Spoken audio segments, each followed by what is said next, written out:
পটুয়াখালী ঈদের পঞ্চম দিনে কুয়াকাটায় রেকর্ড পরিমাণ লাখো পর্যটকের সমাগম। জিয়াউল ফকিরের পাঠানো চিত্রে বিস্তারিত। ঈদের ছুটি উদযাপনকে কেন্দ্র করে ঈদের পঞ্চম দিনে পটুয়াখালীর পর্যটন কেন্দ্রে কুয়াকাটায় সমাগম ঘটেছে বছরের রেকর্ড পরিমাণ লাখো পর্যটকের। আগত পর্যটকরা সৈকতের জিরো পয়েন্টে হৈ হুল্লোড়ে মেতেছেন। অনেকে সমুদ্রের নোনা জলে সাঁতার কেটে, অনেকে সমুদ্রের বালিয়াড়িতে ফুটবল নিয়ে, অনেকে আবার মেতেছেন জলকেলিতে।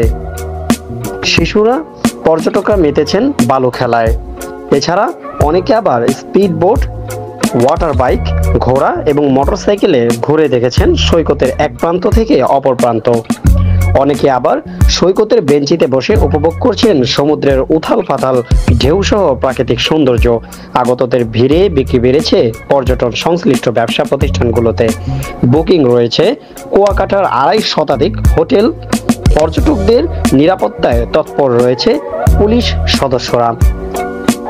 Infinity TV news desk.